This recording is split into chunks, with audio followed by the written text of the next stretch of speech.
சக்தி பராசக்தி. நாம் இப்போ 51 சக்தி பீடங்களை பார்த்துட்டு இருக்கோம். அதில் இப்போ நம்ம கர்நாடகா மாநிலத்தில் இருக்க மைசூர் சாமுண்டீஸ்வரி கோயிலுக்கு வந்திருக்கோம். சதிதேவி யாகத்தில் விழுந்து மடிந்த போது சிவபெருமான் கோபத்தால் தேவியை தூக்கி தன் தோள் மீது வைத்து ருத்ரதாண்டவம் ஆடினார்களா. அதில் சிவனோட கோபத்தை அடக்கவே முடியல. உடனே எல்லாரும் போய் விஷ்ணு கிட்ட சொல்கிறாங்க. விஷ்ணு என்ன பண்ணுறாரு, தன்னுடைய சுதர்சன சக்கரத்தை எடுத்து அம்பாலை பாகம் பாகமாக வெட்டிடுறாரு. அதுக்கப்புறமா சிவனோட கோபம் தனியுது. கோபம் தனிந்த சிவன் 51 பாகங்களாக விழுந்த சக்தியின் அணிகலன்கள், உடல் பாகங்கள் எல்லாமே சக்தி பீடமாக இந்த உலகத்தில் போற்றி கொண்டாடப்படும் அப்படின்னு சொன்னார். அப்புறம் பார்த்திங்கன்னா அந்த 51 சக்தி பீடத்திற்கும் தானே காவலா பைரவரா இருந்து இந்த சக்தி பீடத்தை பாதுகாப்பேன் அப்படின்னு சொல்கிறாரு. அப்படி சிறப்புமிக்க 51 கோயிலை தான் நாம் இப்போ பார்த்துட்டு இருக்கோம். அதில் பார்த்திங்கன்னா அம்பாலோட முடி விழுந்ததாக கருதப்படுற இடம் இந்த மைசூர் சாமுண்டீஸ்வரி டெம்பிள். இது பார்த்திங்கன்னா நம்ம ஆதிசங்கரர் இருக்கார் இல்லையா, அவர் 18 சக்தி பீடங்கள் அப்படின்னு சொல்லியிருக்காரு. அந்த 18 சக்தி பீடங்களில் இந்த சாமுண்டீஸ்வரி கோயிலும் இருக்குது. வாங்க அந்த கோயிலை பற்றி பார்ப்போம். இந்த சாமுண்டீஸ்வரி கோயில் பார்த்தீங்கன்னா கடல் மட்டத்திலிருந்து 3300 அடி உயரத்தில் இருக்குது. இந்த கோயில் ஒரு மலையாக இருந்திருக்கு. மக்கள் நடக்கிறதுக்காக 1651 படி கட்டியிருக்காங்க.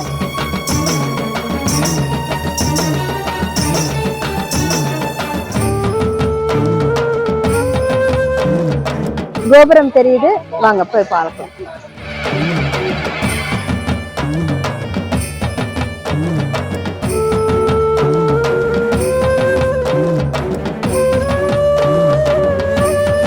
இந்த இடம் பாத்தீங்கன்னா பழங்காலத்துல கருஞ்சாபுரி அப்படின்னு அழைக்கப்பட்டிருக்கு. 12ஆம் நூற்றாண்டுல இங்க இந்த கோயிலை கண்டுபிடிச்ச மக்கள் ஒரு சின்ன கோயிலை கட்டி வணங்க ஆரம்பிச்சிருக்காங்க.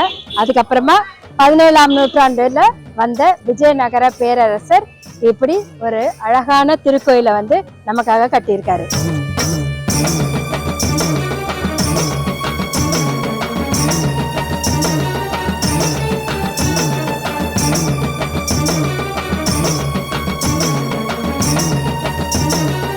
தேவியை பார்க்கறதுக்கு வந்திருக்கேன். க்ரௌடே இல்லை ஆக்சுவலி. வாங்க நல்லாவே காட்டுறேன் உங்களுக்கு கோயிலை.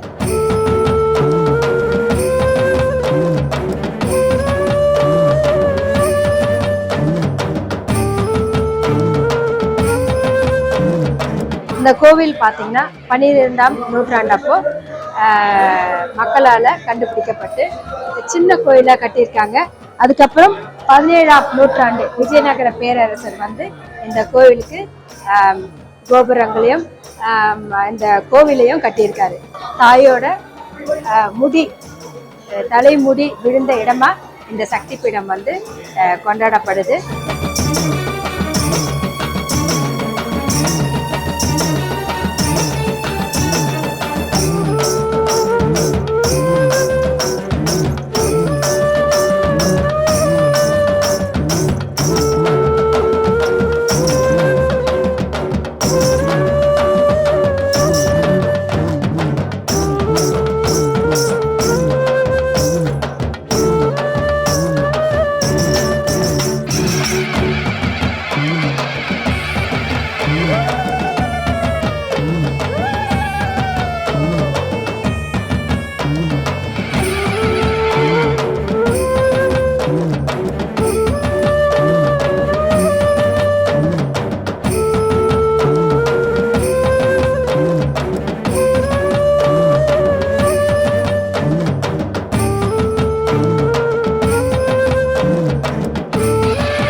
ಏನ್ ಮಾಡ್ತಾ ಇದ್ದೀರಾ? ಸಲಾಮ್.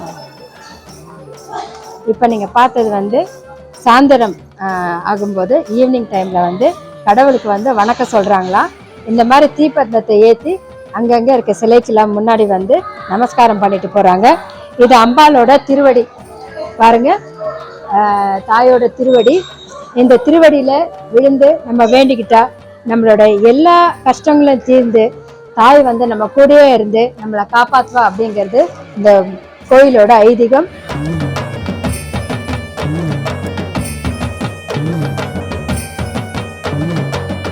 அம்பாலோட முடி விழுந்த இடம் இந்த மைசூர்ல இருக்க சாமுண்டீஸ்வரர் கோயில். ஓம் சக்தி பராசக்தி.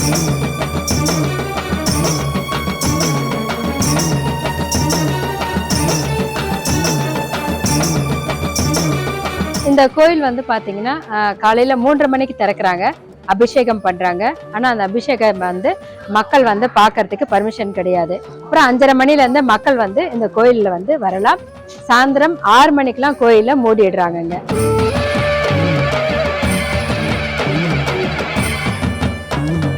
இங்க வந்து வேண்டுறவங்க எல்லாருக்கும் வந்து ரொம்ப நல்லது நடக்குதுன்னு சொல்றாங்க. குழந்தை பாக்கியம் இந்த கோயிலுக்கு வந்து வேண்டிக்கிட்டா குழந்தை பாக்கியம் கிடைக்குது அப்படின்னு சொல்றாங்க. அதுக்கப்புறம் பார்த்தீங்கன்னா இங்கே ஒரு மரம் இருக்குது. அந்த மரத்தில் வந்து மஞ்சள் கயிறு சிவப்பு கயிறு வந்து கட்டுறாங்க குழந்தை பிறக்கணும் அப்படிங்கிறதுக்காக. நாங்கள் போகிற ஒவ்வொரு கோயிலுமே வந்து பார்த்திங்கன்னா ரொம்ப கடினமான இடத்துக்கு தான் போகிறோம். நீங்கள் பார்ப்பீங்க ஒவ்வொரு விஷயத்தையும்.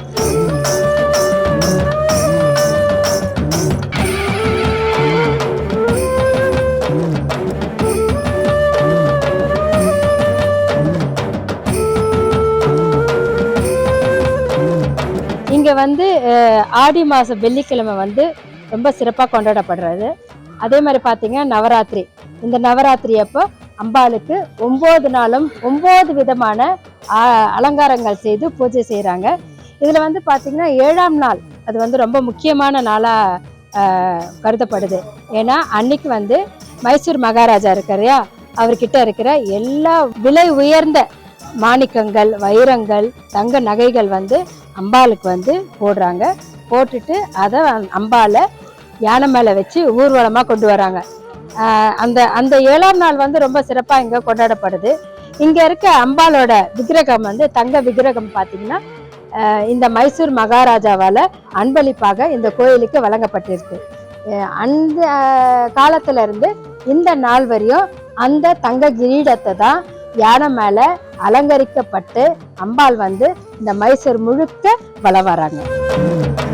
இந்த சாமுண்டீஸ்வரியோட இன்னொரு மிகப்பெரிய முக்கியமான விழாவா கருதப்படுறது வந்து சாமுண்டி ஜெயந்தி. அதாவது ஆடி மாதத்துல 3வது வெள்ளிக்கிழமை அன்னைக்கு தேவி பிறந்ததா வந்து இந்த ஊர் மக்கள் நம்புறாங்க. அதை வந்து சாமுண்டி ஜெயந்தி அப்படின்னு சொல்லி கொண்டாடுறாங்க. இந்த விழா அப்போ பார்த்தீங்கன்னா கிட்டத்தட்ட 10 to 20 லட்சம் பேர் வந்து கூடுவாங்களாம். அந்த அம்பாலை வந்து அலங்கரிக்கப்பட்ட தேர்ல வந்து மக்கள் வந்து தோல்ல சுமந்து இந்த ஊர் முழுக்க சுற்றி கொண்டு வருவாங்களாம். அன்னைக்கு பார்த்தீங்கன்னா இந்த ஊர் பெண்கள் இருக்காங்கல்ல, அவங்க வந்து அந்த மாதம் முழுதுமே வந்து விரதம் இருப்பாங்களாம். வெள்ளிக்கிழமை விரதம் இருந்து அம்பாளுக்கு வந்து அவங்க வந்து பூஜைகள் வந்து செய்வாங்களாம். அது ரொம்ப விசேஷமா இங்க வந்து சொல்றாங்க. அம்பாலோட ஜெயந்தி, அதாவது சாமுண்டி ஜெயந்தி வந்து உலக புகழ்பெற்ற திருவிழான்னு தான் சொல்லணுங்க.